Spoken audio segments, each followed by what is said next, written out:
Guys, we have some huge developments happening in the Halo community.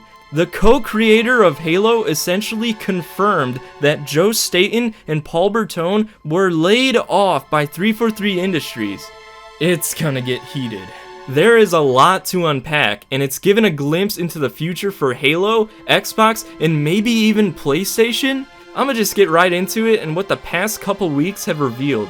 On Thursday, June 6th, Tom Warren, a reputable journalist at The Verge, shared an eye-catching report around Halo that quickly went viral.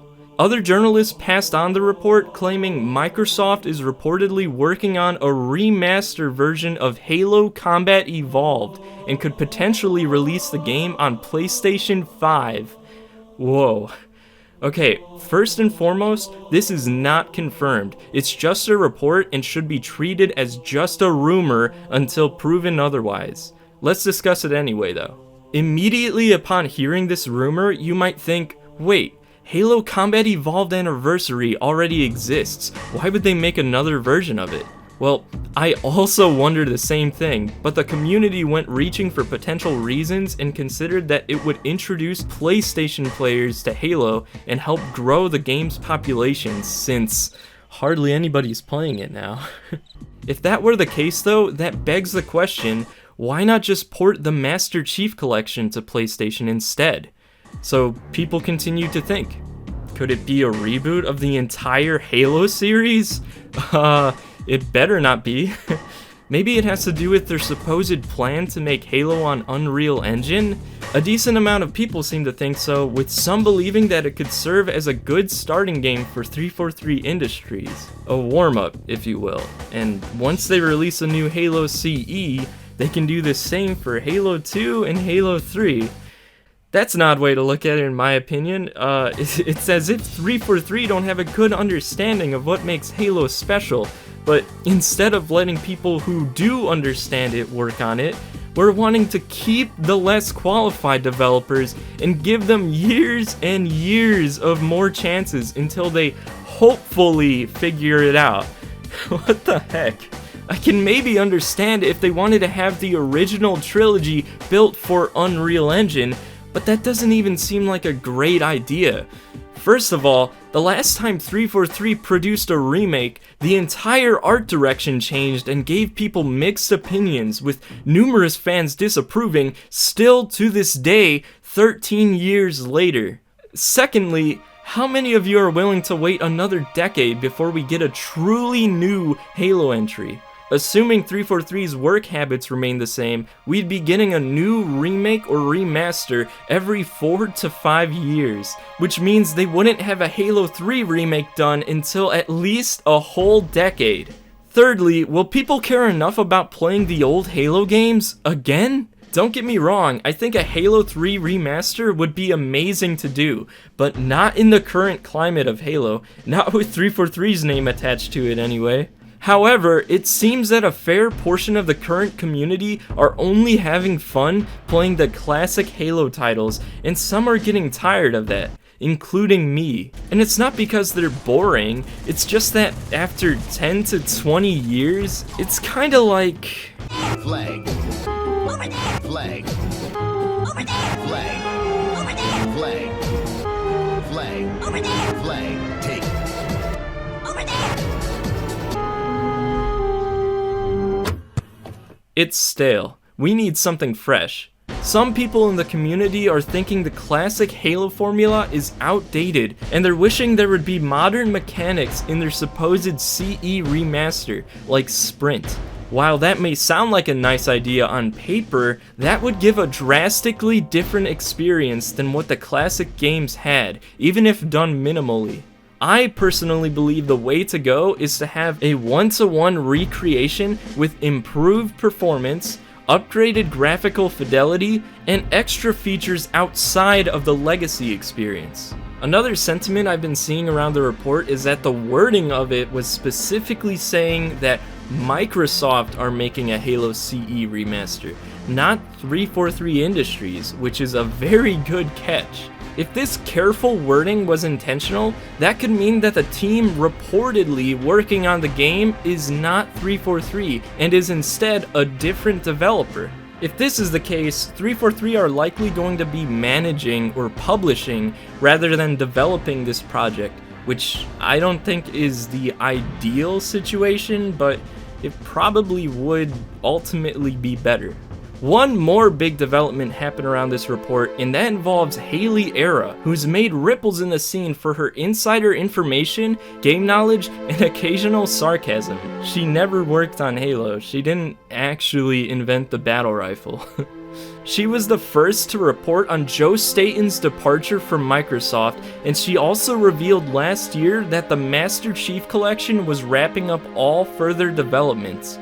Here's what she had to say about the report on the CE remaster. 343 laid off Joe Staten and Paul Bertone, the original creators of Halo who did a lot of Halo CE's story and mission design, and then decide to do a remaster, not confirmed, of the game without its creators. What an insult. I hope this studio gets shut down, LMAO. She makes a good point and brings attention to how insulting the situation is, and I'm not the only one who agrees. Marcus Leto, the guy who helped create Halo and Master Chief, liked her post. Other Bungie devs and even former Microsoft executives have also shown support for her and liked her posts in the past. Some former 343 devs have too. If that doesn't speak volumes, I don't know what will. After leaving a like on that post, Marcus then made this post in response to why a remaster should be done. What if cut missions, weapons, characters, and storyline elements were reintegrated along with more contemporary core mechanics that improve gameplay while remaining faithful to the original? I fully support that idea, and I'd hope everyone would. It may not be the easiest goal to accomplish, but that shouldn't stop the developers from putting in the careful work required for it.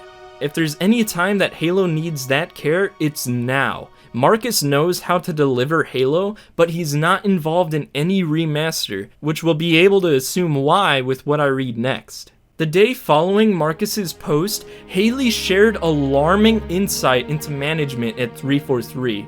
So last night, Marcus Leto, the co-creator of Halo, liked my post. It was just before he mentioned the Halo CE remaster. I want to share something that no one else knows.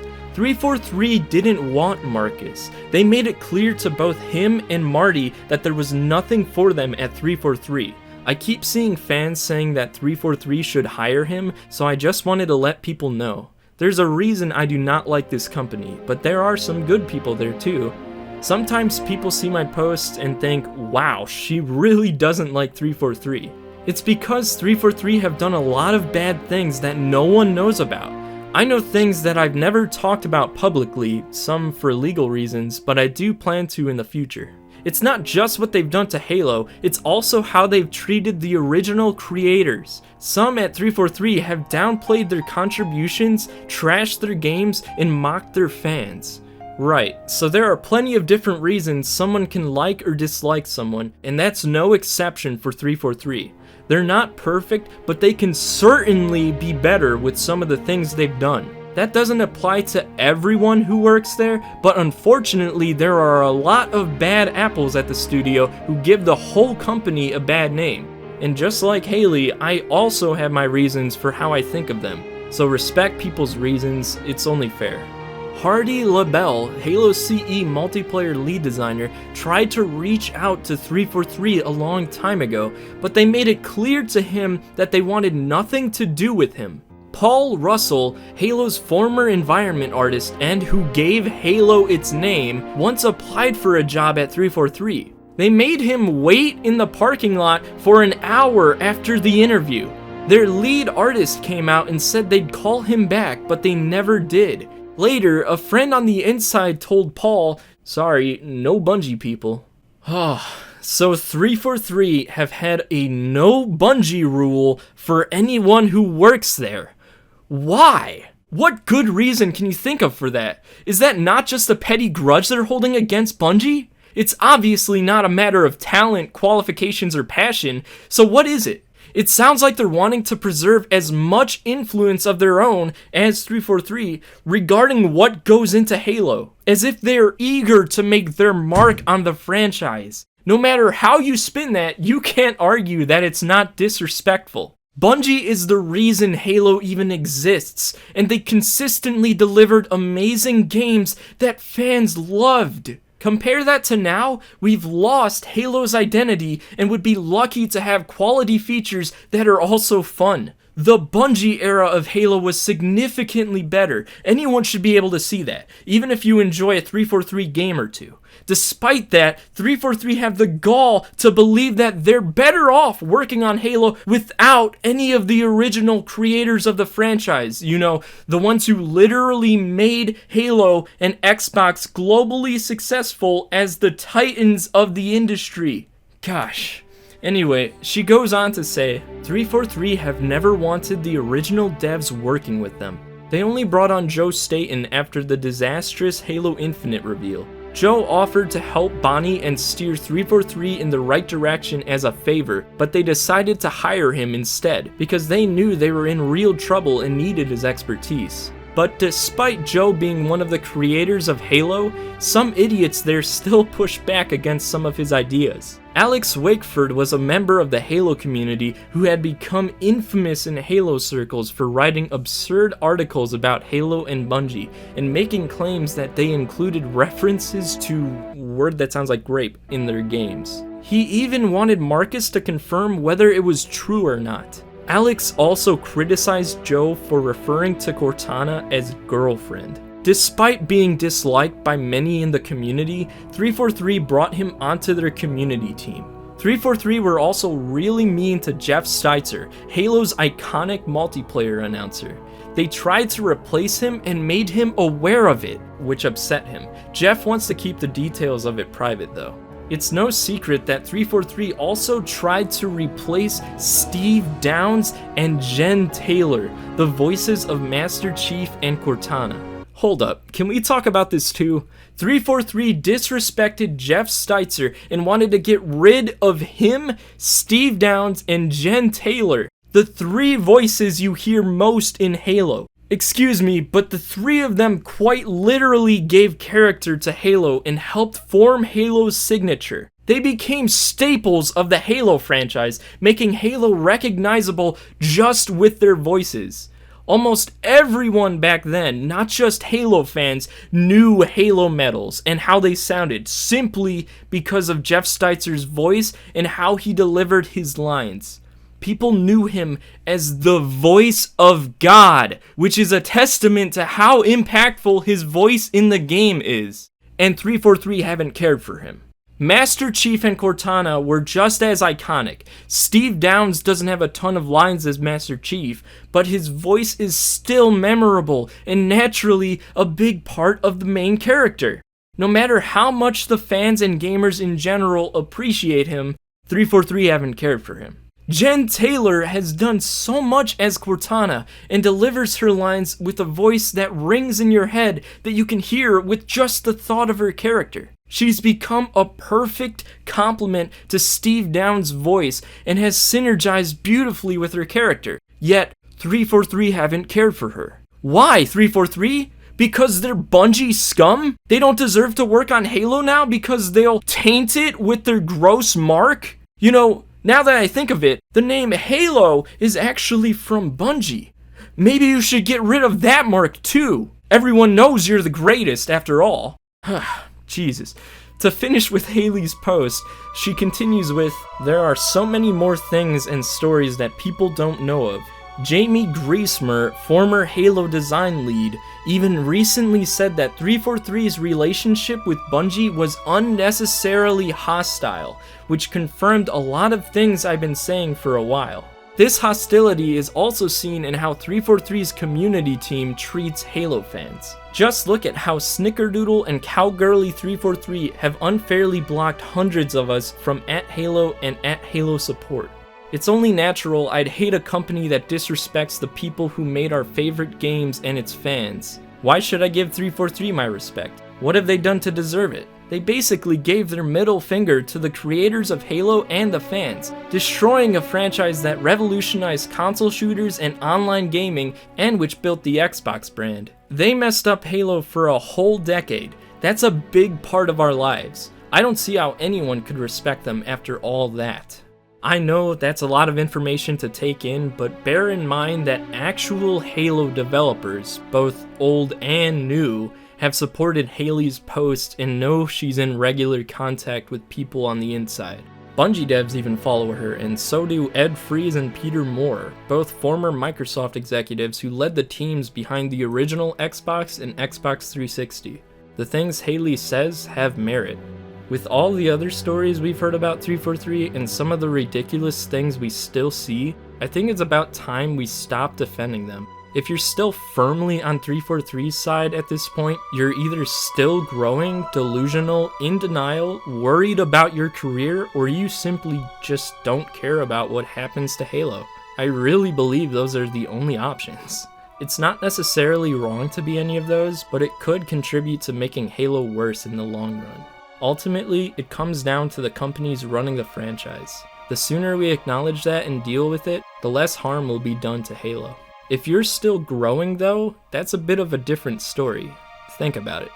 At around the age of 5 to 6, we start retaining memories of our experiences. We tend to look back fondly on what we grew up with or experienced first, sometimes saying stuff like, "Back in my day, things were the best." We never really get to experience what happened before that time though, even if we try to. Stuff like the golden era of Halo may only be experienced by those of us who were actually there back then, and those of us who grew up with it. Well, as sad as this may be, the majority of Halo players now have not experienced that golden era, and if that's not true, it will be soon. 343 Industries was given complete control of the Halo franchise in 2012, which was 12 years ago now. Kids who were 5 to 6 years old back then were potentially forming fun memories of Halo 4, 343's first new Halo game. You know how old these 5 to 6 year old kids are now? 17 to 18 years old. To reiterate, Halo fans who are 18 years old or younger grew up with 343. That's pretty shocking to me. But it's not like you're wrong to be young, you just grew up in a different environment, played different games. It's nothing to be ashamed of. Your preferences were just based on what you experienced, which you can't always control. 343 were the ones who created such a different experience of Halo, and now we're having tensions and conflicts we've never seen before in the franchise. Half of the community hates the other half, tons of fans aren't being listened to, developers have become cold and careless, communications run dry and tone deaf, and people from all sides are being treated with hostility. We don't deserve this, and there are plenty of developers who don't either, yet here we are. So who is to blame? This kind of stuff doesn't just happen by coincidence, but do I really have to answer that for you? Come on. To switch gears a bit, it's starting to look like a great time to forget about Halo. The Xbox Games Showcase just happened, and we were shown a very solid lineup of games, not just exclusive to Xbox either. Call of Duty Black Ops 6 is coming, there's an Indiana Jones game, Fable, Perfect Dark, Doom, Gears of War, and more. Nothing at all for Halo though, which made some people freak out or cope with the infamous saying, "Let them cook." No, we shouldn't let them cook because we've done that for the past decade and we've been given meals we don't like, didn't ask for, or just don't satiate our hunger. The customer service isn't good either. Prices are high, doorknobs are broken, and anyone who's been paying attention can see how chaotic and messy the kitchen is. We gotta get out of this restaurant. Quit ordering food and eating there and stop having them cook. To wrap things up though, Halo really is in a terrible place. That's clear for everyone, or almost everyone. We're getting there. On the other hand, we've got a nice stack of games on the horizon, and I think we can all find something to enjoy if we just take a chance. Even if it's not a game, give a chance. Halo isn't everything, and while I used to think that I could only have fun with Halo, man is it easy to step away from it now. It feels so relieving to let it go. Many people have grown numb and apathetic to anything with Halo, which is very understandable, but remember to step away and let your mental well-being heal. Staying in an environment that garners so much negativity and plays with your emotions is not healthy. There are people out there who once loved Halo and have grown so attached to it that they'll stick with it no matter what, but even if they're hurt by it, they don't leave. They'll continue giving it chances and forgiving mistakes just to end up getting hurt again and continuing the cycle. That's just abusive at that point. Please look out for yourself, seriously.